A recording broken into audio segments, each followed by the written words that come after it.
নির্বাচনের মধ্যে খেলাটা ঘুরিয়ে দিল কিন্তু কেন্দ্রীয় তদন্তকারী সংস্থা ইডি, যখন পরশুদিন একেবারেই রাতে সহ প্রতিষ্ঠা আইপ্যাকের দীনেশ চান্দেলকে গ্রেপ্তার করেছিলেন এবং তারপরেই সর্বপ্রথম কেন্দ্রের বিরুদ্ধে যিনি গর্জে উঠেছিলেন তিনি আর কেউ নন, অভিষেক বন্দ্যোপাধ্যায়। এহেন অভিষেক বন্দ্যোপাধ্যায় তার স্ত্রী রুজিরা বন্দ্যোপাধ্যায়কে সন্দেহ করছে নির্বাচন কমিশন, তাদের গাড়ির মধ্যে দিয়ে পাচার করা হতে পারে টাকা। ভয়ানক তথ্য। কে বলছে? নির্বাচন কমিশনের তরফ থেকে এই তথ্য আমরা পাইনি। এই তথ্য স্বয়ং বলছে তৃণমূল কংগ্রেস। তাদের অফিসিয়াল জাগো বাংলা থেকে শুরু করে বিভিন্ন জায়গাতে তারা পোস্ট করে চ্যাট ফাঁস করে দিয়েছেন বলে তারা দাবি করছেন, যেখানে মাননীয় সাংসদ এবং তার স্ত্রী এবং তৃণমূলের মন্ত্রীদের গাড়ির মধ্যে দিয়ে টাকা পাচার হতে পারার সন্দেহ প্রকাশ করেছেন। কি ভয়াবহ ব্যাপার ভাবুন একবার। এই ঘটনা যদি সত্যি হয় তাহলে কিন্তু মারাত্মক। কিন্তু পুরো ব্যাপারটা শুনবেন, তার কারণ হচ্ছে আমি এই খবর করতামই না। একজন সাংসদ, মাননীয় সাংসদ, তার বিরুদ্ধে কোন রকমেরই আরোপ বিশেষ করে নির্বাচনের আগে আমি আনতামই না যদি তৃণমূল কংগ্রেস অফিসিয়ালি এই ঘটনাটিকে তারা নিজেরা প্রকাশ করে না দিত। আর শুধু তাই নয়, এই আইপ্যাককে যে কেন্দ্রীয় তদন্তকারী সংস্থা তাদের সহ প্রতিষ্ঠাতাকে গত পরশুদিন মাঝরাতে গ্রেপ্তার করলেন দীনেশ চান্দেলকে। সেই দীনেশ চান্দেলকে গ্রেপ্তার করার পরই কিন্তু এবার নজরে রুজিরা বন্দ্যোপাধ্যায়ের দুটি ইন্টারন্যাশনাল ব্যাংক অ্যাকাউন্ট। আমি শোনাবো মিডিয়া থেকে পাওয়া এই রিপোর্ট, সত্য মিথ্যা তথ্য আমার কাছে নেই। তবে যদি সাংসদকে কালিমালিপ্ত করার আগে, নির্বাচনের আগে এটা কেউ ইচ্ছাকৃতভাবে করছেন তাহলে নিশ্চিতভাবে এটা একটা ধিক্কারযোগ্য বিষয়। বিশেষ করে আমরা সকলেই মানব এই কেন্দ্রীয় তদন্তকারী সংস্থার ওপর পশ্চিমবঙ্গের প্রত্যেকটি মানুষের, আপনি বিজেপি সমর্থক, তৃণমূল সমর্থক, যে কোনো সমর্থক হতে পারেন, আমাদের প্রত্যেকের এদের ওপর অনেক ক্ষোভ রয়েছে। এরা নির্বাচনের আসলেই একেবারে এরা সজাগ হয়ে যায় এবং নির্বাচন পেরিয়ে গেলে এরা শীত ঘুমে চলে যায়। পশ্চিমবঙ্গের মানুষের সকলে আমরা এই ঘটনা জানি। অন্যদিকে আরো যে তথ্য আপনাদের সামনে দেবো, একজন ডাক্তার বাবু বলছেন জয় শ্রীরাম বললেই 500 টাকা, মানে 500 টাকা তিনি ছাড় দিয়ে দেবেন। আচ্ছা, নিশ্চিতভাবে এটা অনেকেই বলবেন বিজেপি সমর্থকরা যে অতি উত্তম, অতি উত্তম। ভাবুন তো, মুর্শিদাবাদের প্রত্যন্ত জায়গায় যেখানে সংখ্যালঘু হিন্দুরা সংখ্যাগরিষ্ঠ মুসলমান, সেখানে মুসলমান কোনো ডাক্তার তিনি যদি গিয়ে বলেন আল্লাহু আকবার না বললে আমি ডাক্তারের রোগীদের ট্রিটমেন্ট করব না, তাহলেও কি সেটা সমানভাবে গ্রাহ্য হবে? কিন্তু এটাকে এত সরলীকরণ করারও কোনো প্রয়োজন নেই। তার কারণ আমাদের কলকাতা মিউনিসিপ্যাল কর্পোরেশনের মেয়র তথা রাজ্যের মন্ত্রী ফিরহাদ হাকিম তিনি বিশ্বাস করেন যে এমন একদিন সময় আসবে যে যেখানে মেজরিটি হবে সংখ্যালঘুরা, মেজরিটির থেকেও মেজরিটি হয়ে যাবে সংখ্যালঘুরা। তাই এই রাজনৈতিক মানে এই যে কুনাট্য রঙ্গ রচনা করে দিয়েছিলেন তৃণমূল কংগ্রেস, তার কোথাও গিয়ে কি দাম চোকাতে হচ্ছে সাধারণ মানুষকে আজকে বিশ্লেষণ করব। কিন্তু তার আগে সব থেকে বেশি ইম্পর্টেন্ট অভিষেক বন্দ্যোপাধ্যায় রিলেটেড খবর আপনাদের সামনে জানাবো।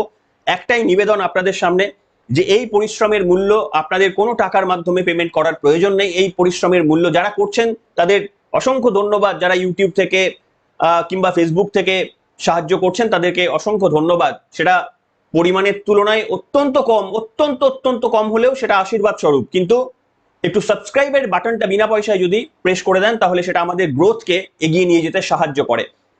দেখুন, আমি আপনাদের সামনে প্রথমে যে অংশটা দেখাবো সেটা হচ্ছে, দেখতে পাচ্ছেন আপনারা, যেখানে পরিষ্কারভাবে একটি সংবাদ মাধ্যমে বলা হয়েছে অভিষেক এবং তার স্ত্রীর গাড়িতে তল্লাশির নির্দেশ, কমিশনের হোয়াটসঅ্যাপ নির্দেশ দেখালো তৃণমূল। সেখানে দেখুন অভিষেক বন্দ্যোপাধ্যায় সাংসদ এবং রুজিরা বন্দ্যোপাধ্যায় তাদের মধ্যে একটা নির্দেশিকা দেখানো হয়েছে। যদিও এই নির্দেশিকা তৃণমূল কংগ্রেসের দাবি যে এটা ইলেকশন কমিশনের জারি করা নির্দেশিকা, যেখানে বলা হয়েছে যে অভিষেক বন্দ্যোপাধ্যায় কিংবা রুজিরা বন্দ্যোপাধ্যায়, স্পেশালি রুজিরা বন্দ্যোপাধ্যায়, তাদের মাধ্যমে তাদের গাড়িতে টাকা পাচার করা হতে পারে ভোটের কাজে লাগানোর জন্য, সেগুলোকে তল্লাশি করতে হবে। মমতা বন্দ্যোপাধ্যায় বাদ দিয়ে এই পরিবারের, ব্যানার্জি পরিবারের অভিষেক বন্দ্যোপাধ্যায়, রুজিরা বন্দ্যোপাধ্যায়ের গাড়িতে তল্লাশি করতে হবে। এমনকি তৃণমূলের নেতা মন্ত্রীদের গাড়িতেও কিন্তু তল্লাশি করতে হবে। বলা হচ্ছে যে ব্লাড ডোনেশন ক্যাম্প থেকে স্বাস্থ্য শিবির যেগুলো চালানো হচ্ছে বলে ওপর থেকে দেখানো হচ্ছে, তার মধ্যে আসলে টাকা পাচার চলছে। কে বলছে? নির্বাচন কমিশন বলছে না। যদি বলে থাকে ভেতরে বলছে, আমরা বলতে পারবো না। বলছে তৃণমূল কংগ্রেস ফাঁস করে যাওয়া চ্যাট দেখিয়ে তারা দাবি করছে এটা নির্বাচন কমিশনের। এবং তারা বলছে যে নেপাল ভুটান বিভিন্ন বর্ডার থেকে টাকা ঢুকতে পারে।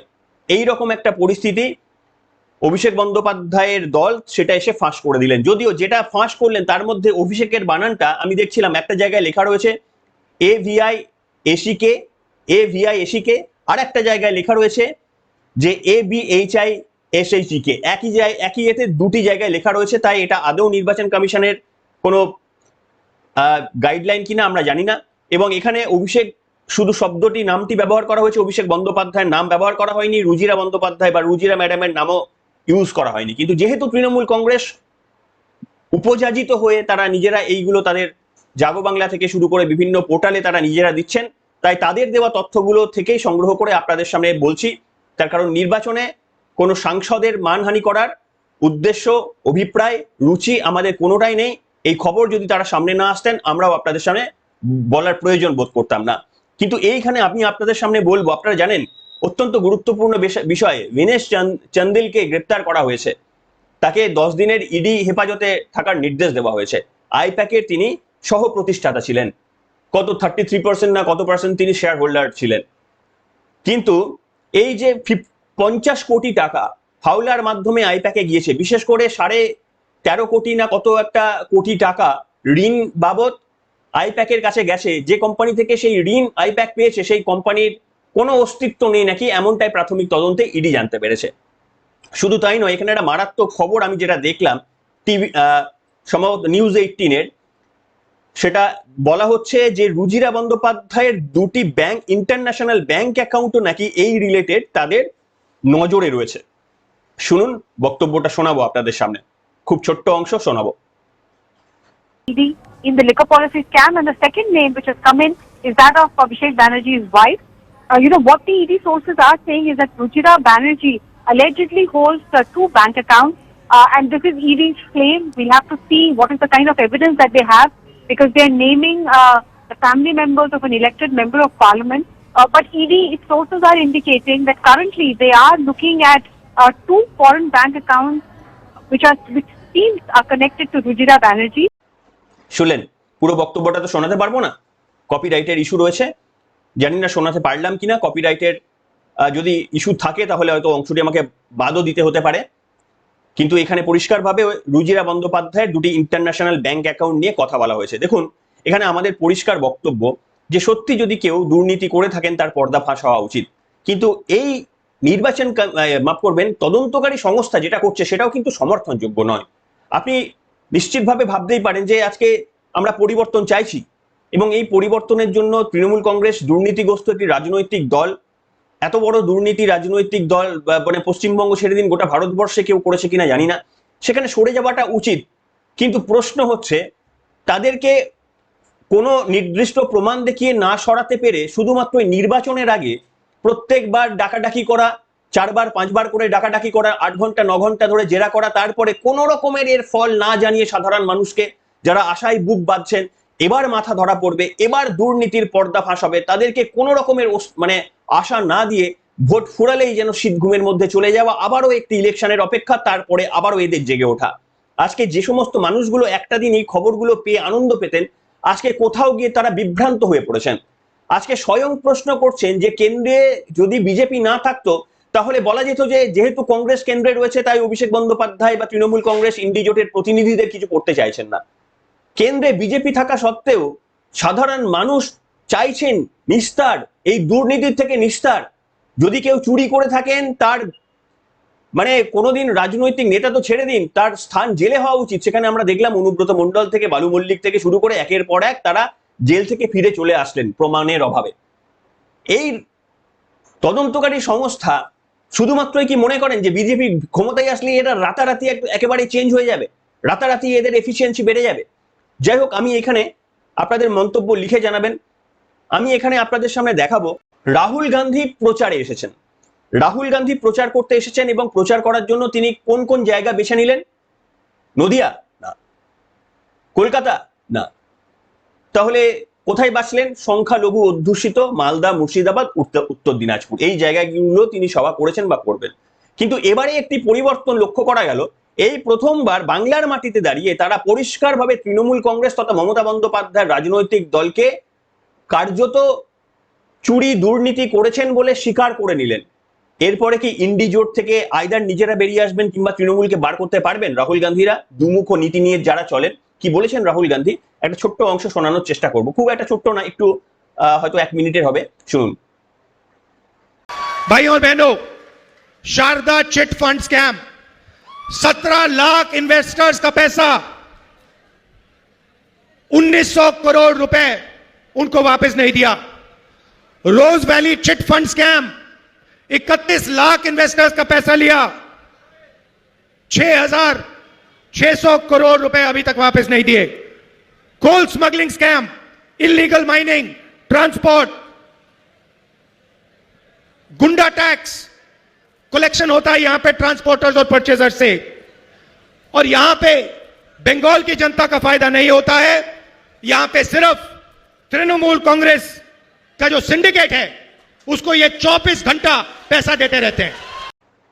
শুনলেন, কেন্দ্রে লোকসভা নির্বাচন আসলেই তৃণমূল কংগ্রেসকে পাওয়ার জন্য মমতা বন্দ্যোপাধ্যায়ের পাশে বসে যতগুলো মিটিং করার প্রয়োজন ততগুলো মিটিং করতে রাহুল গান্ধীদের হাত পা কিছুই কাঁপে না। আর যখন মালদা মুর্শিদাবাদের ভোটের সময় হয়, যখন তৃণমূলের সঙ্গে সরাসরি দ্বন্দ্বটা কংগ্রেসের কতগুলো আসন আদৌ সেখান থেকে বার করতে পারবে এই লড়াই যখন, তখন মমতা বন্দ্যোপাধ্যায় দুর্নীতিগ্রস্ত। তার আগে লোকসভাতে যখন হাতে হাত মিলিয়ে সোনিয়া গান্ধীর পাশে বসে মমতা বন্দ্যোপাধ্যায় তিনি বসেন, তখন কিন্তু এই রাহুল গান্ধীদের তখন কোনো আপত্তি থাকে না। এই দুমুখ যে রাজনৈতিক দলগুলো রয়েছে এরাই কিন্তু আমাদেরকে কার্যত, মানে আমরা কোন রাজনৈতিক দলকে ভোট দেব এই অপশনটা এরা আমাদের কাছে কমিয়ে দিচ্ছে। আপনি চাইলেও কংগ্রেসকে ভোট দিতে পারবেন, আপনি চাইলেও তৃণমূল কংগ্রেসকে ভোট দিতে পারবেন। মানুষের ইচ্ছা হয় যে একটা মানে 2-3টে অন্তত রাজনৈতিক দল আমরা ভোট দিতে চাই যাদের উপর, আপনি পারবেন। এইখানে আমি আপনাদের সামনে দেখুন, আমি তো সংবাদ মাধ্যম মানে দর্পণের মতো কাজ করা উচিত, আমি সেই কাজটা করার চেষ্টা করে এসেছি, আবারও আপনাদের সামনে আজকে দেখাবো যে এক ডাক্তারবাবুর গল্প শোনাবো। তিনি বলছেন এই পরিস্থিতিতে যখন পরিষ্কারভাবে এই মুহূর্তে আমাদের সমাজটা হিন্দু মুসলমানে কার্যত বিভেদ সৃষ্টি হয়ে মেরুকৃত হয়ে গিয়েছেন, এবং ভোটে যারা সব থেকে বেশি জোটবদ্ধ হতে পারবেন, যদি হিন্দুরা জোটবদ্ধ হতে পারেন তাহলে বিজেপি জিতে যাবে, যদি মুসলিমরা জোটবদ্ধ হতে পারেন তাহলে লড়াই হবে। এই যখন একটা পরিস্থিতি, তখন দেখুন একজন ডাক্তার তিনি দাবি করছেন সোশ্যাল মিডিয়াতে যে আমার ফিস হচ্ছে 2000 টাকা, কিছুদিন আগেই আমি 500 টাকা এমনি ছেড়ে দিয়েছিলাম, আর এবার জয় শ্রীরাম যদি আপনি এসে বলেন তাহলে আরো 500 টাকা ছেড়ে দেব। অর্থাৎ আপনি অত্যন্ত সুলভ মূল্যে মাত্র 1000টি টাকা খরচা করে আপনি 5 মিনিট কিংবা 3 মিনিটের জন্য ডাক্তারের কাছে অ্যাপয়েন্টমেন্টের সুযোগ পেয়ে যাবেন। ওই ডাক্তারবাবু বলছেন, কি বলছেন আমি আপনাদের সামনে শোনাবো, কেন শোনাবো, অত্যন্ত গুরুত্বপূর্ণ, শুনবেন, শুনুন। जो QR कोड दिखाएगा, जय श्री राम QR कोड इसका नाम है, एक भगवान का नाम है, और एक पोस्टर है जो दिखाएगा उसको 500 रुपया फीस में डिस्काउंट मिलेगा। पहला मेरा फीस था मेरा क्लिनिक में, नॉट इन हॉस्पिटल, 2000 था, मैं पहले 500 रुपया कम कर चुका था to help people before elections, and yesterday I have decided कि मैं और 500 रुपया कम करूंगा। सो एट प्रेजेंट जो भी मेरे को दिखाएगा 1000 रुपया में वो कंसल्टेशन कर सकता है। इसमें क्या होगा, जो नीडी पेशेंट है उसको फायदा मिलेगा, और दुनिया को और पूरा भारतवर्ष में डॉक्टर को एक मैसेज देना चाहता हूं कि इस हिसाब से आप अपना सोसाइटी को अप्रोच करोगे तो डॉक्टर के ऊपर जो गुस्सा है, ज्यादा फीस का गुस्सा है, वो थोड़ा कम होगा, और इनडायरेक्टली बहुत नीडी पेशेंट को मदद मिलेगा। अगेन, जय Shri Ram is a political slogan, not a religious slogan. শুনলেন, দেখুন আপনি যদি হিন্দু সম্প্রদায়ের মানুষ হন, কোথাও কি হয়তো মনে হতেই পারে যে না ভালো তো ডাক্তার, যাই জয় শ্রীরাম বলি, গিয়ে পেয়ে যাব। কিন্তু এই সমস্ত এরা আদৌ ডাক্তারবাবু কিনা, আমার তাকে সম্মান রেখে বলছি, আমার প্রশ্ন করতে ইচ্ছা করে কিভাবে একটা সুযোগকে সদ্ব্যবহার করা যায় নিজের বিজনেসটাকে। ইয়েস, বিজনেস কথাটা বললাম, আজকে ডাক্তারি প্রফেশন পুরোটা সবারকে বলার আমার অধিকার নেই, আমি বলছিও না, কিন্তু এটাও ঠিক কিছু কিছু জায়গায় প্রাইভেট প্র্যাকটিসের নামে বিজনেস চলে। সেখানে একজন ডাক্তারবাবু তিনি মনে করছেন 1000 টাকাটা নাকি অত্যন্ত কম, একটু কম টাকা, এবং সেই টাকা মানে কিছুই নয়, তার কাছে কিছু টাকা না হতে পারে। আজকে পশ্চিমবঙ্গে জিজ্ঞেস করুন তো কতগুলো মানুষ খুব স্বচ্ছন্দে মাত্র 5 মিনিটের জন্য ডাক্তার দেখানোর জন্য 1000টি টাকা খুব স্বাচ্ছন্দ্যে খরচ করতে পারবেন। বাধ্য হলে মানুষ 1 লাখ টাকা, 2 লাখ টাকা, 10 লাখ টাকাও খরচা করে, কিন্তু খুব স্বাচ্ছন্দ্যে আমার একটা রোগ হয়েছে, একটা জ্বর হয়েছে, আমি 5,000 টাকা দিয়ে ডাক্তার দেখাবো, বলুন তো? এই ডাক্তাররা সুযোগ নিচ্ছেন, এই ডাক্তাররা পরিষ্কারভাবে সুযোগ নিচ্ছেন। মাথায় রাখতে হবে যে জয় শ্রীরাম বলা মানে কিন্তু আমাদের ধর্মকে মানে সেটাকে নিয়ে তারা বন্দনা করছেন এরকম ব্যাপার নয়। এরা সুযোগের সদ্ব্যবহার করছেন, আর এদেরকে কিন্তু বহিষ্কার করতে হবে যারা এইগুলোকে ব্যবহার করছেন। আজকে ভাবুন এর কাউন্টারটা কি হবে, এর কাউন্টারটা একটা প্রতিক্রিয়া তৈরি হবে। আজকে মুসলমান সম্প্রদায়ের ডাক্তার নেই, আছেন তো, তারা যদি এবার কোথাও গিয়ে, অনেক জায়গা রয়েছে, অনেক জায়গায় রয়েছে যেখানে হয়তো একটা গ্রামের মধ্যে একজনই ডাক্তার, তিনি মুসলমান, এবং সেখানে বেশ কিছু হিন্দু পরিবার রয়েছে, তাহলে সেই ডাক্তার যদি গিয়ে বলেন আল্লাহু আকবার বললে তবেই গিয়ে তিনি ট্রিটমেন্ট করবেন কিংবা কিছু ছাড় দেবেন, তাহলে কেমন লাগবে? এই সমস্ত এই যে তিনি বলেছেন, তিনি অবশ্য একটা জায়গায় বলেছেন যে আমি এটা স্পিরিচুয়ালের দিকে বা ধর্মের দিক থেকে বলছি না, আমি এটা জয় শ্রীরাম পলিটিক্যাল স্লোগান দিকে বলছে। আমি বলছি পলিটিক্যাল স্লোগানও আপনি কেন বলবেন? আপনি ডাক্তারি ড্রেস পরে, অপারেশনের ড্রেস পরে আপনি পলিটিক্যাল স্লোগানই কেন বলবেন? আপনি আজকে এই একই জিনিসটা যদি আমাদের বিরুদ্ধে হয় তাহলে কি সেটা ভালো হবে? দেখুন একটা মানে মানে কি বলবো, হিন্দু ধর্মকে সম্মান করা, হিন্দু ধর্মকে প্রোটেক্ট করা, যখন এই যে দুর্গা মূর্তি, কালী মূর্তি, সরস্বতী বন্দনা বিভিন্ন জায়গায় যখন অ্যাটাক হয়, দুষ্কৃতীরা এই মূর্তিগুলো যখন ভেঙে দেন, প্রতিবাদ করেছেন ডাক্তার বাবু মশাই? আপনি প্রতিবাদ করেছেন যে এগুলো অন্যায় করা হচ্ছে, রাস্তায় নেমেছেন, সোশ্যাল মিডিয়ায় একটা পোস্ট দেখাতে পারবেন যে আপনি এটাতে মানে প্রতিবাদ করেছেন? আজকে আপনার এখানে ফায়দা হয়ে গেল যে খুব সহজেই আপনি একটা প্রচার পেয়ে গেলেন, যে প্রচারের মাধ্যমে আপনি ভাবছেন যে আপনার ইনকাম, আপনার হয়তো পেশেন্ট যেখানে ফর এক্সাম্পল 10টা হতো দিনে, আপনি এখন 50টা আনার সুযোগ করে নিচ্ছেন। এদের থেকে কিন্তু শতহস্ত দূরে থাকবেন।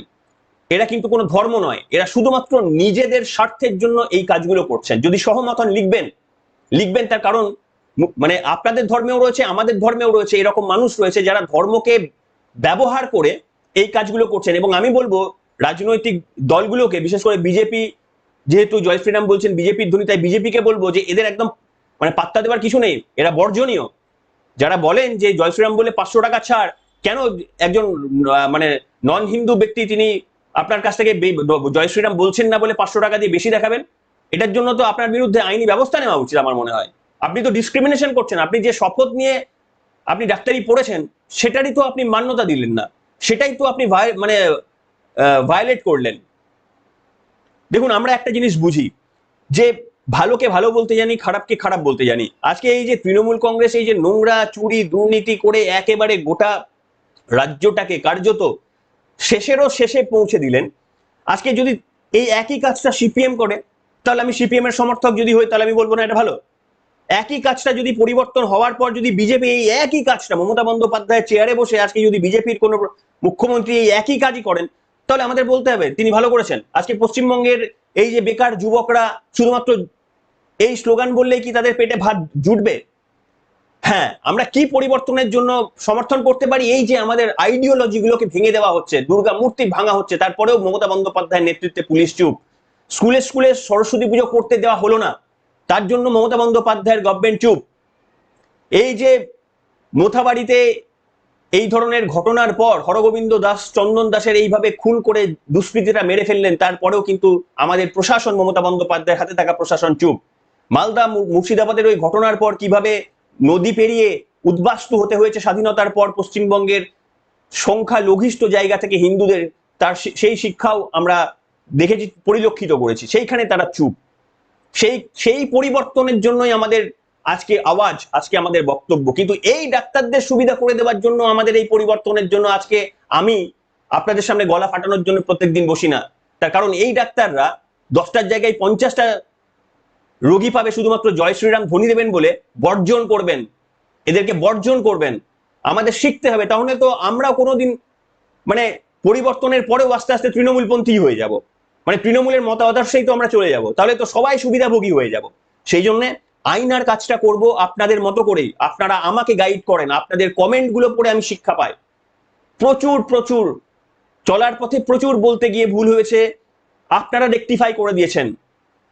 বলার সময় অন্যমনস্ক হতে গিয়ে ছোট ভুল করে ফেলেছি, আপনারা রেকটিফাই করে দিয়েছেন। আপনারা আমাকে অনুপ্রেরণা জুগিয়েছেন, আপনারা বলেছেন যে প্রলয় বাবু এগিয়ে যান, আমি আপনারা আপনার পাশে আমরা রয়েছি। আপনাদের সাহায্যে শুধুমাত্র এই কাজটা করতে পারছি। আপনাদের সাহায্য সহযোগিতা প্রত্যেক দিন 400 থেকে 500 শুধুমাত্র ইউটিউবে কমেন্ট আসে, ফেসবুকে আরো 500-600। এইগুলোই আমাকে ইন্সপায়ার করে। প্রত্যেকটি কমেন্ট পড়ার চেষ্টা করি, আপনারা কি বলছেন, কোন দিকে গাইডলাইন দিচ্ছেন, কিন্তু সেখান থেকে একটা নির্দিষ্ট পদ আমিও আপনাদের সামনে দেখানোর চেষ্টা করি, যাতে আপনাদের কখনো ঠকাতে না পারি। সেই চেষ্টাটাই আপনাদের করি। এনিওয়ে, আপনাদের মতামত লিখে জানাবেন। সবাই ভালো থাকবেন। আপনারা জানেন নির্বাচন কমিশনের একটা হেল্পলাইন নাম্বার রয়েছে, সেই হেল্পলাইন নাম্বারটা লিখে রেখে দেবেন সবাই। ইমেল আইডিটা লিখে রেখে দেবেন। আপনার নিজের প্রয়োজন না হলেও অন্য কোনো প্রয়োজন হলেও যাতে আপনি এটা পাঠাতে পারেন। এবারে নির্বাচনটা কিন্তু সুষ্ঠুভাবে করতে হবে, যেটা হওয়ার এখনো লক্ষণ নেই। সে নির্বাচন কমিশন যতই গলা ফাটাক না কেন। ফালাকাটার বিজেপির যে প্রার্থী তিনি আক্রান্ত, সন্তু পান আক্রান্ত, আরো দিকে দিকে বিজেপির প্রার্থীরা আক্রান্ত হচ্ছেন। তো কাজেই একেবারেই নিরামিষ ভোট হবে বলে যদি মানে নির্বাচন কমিশন গর্ববোধ করতে পারে, কিন্তু এখনো পর্যন্ত সেই রকম সব জায়গায় যে লক্ষণটা সেই রকমই, অন্তত 90% হলেও 10% গ্যাপ এখনো রয়ে গেছে। তাই আপনারা নাম্বারটা কিন্তু রেখে দেবেন, যে কোনো সময় প্রয়োজন হতে পারে, বা অন্য কারোর প্রয়োজনে তাকে এটা ফরওয়ার্ড করবেন। এনিওয়ে, আপনাদের সকলকে ধন্যবাদ জানিয়ে এখনকার মতো এখানে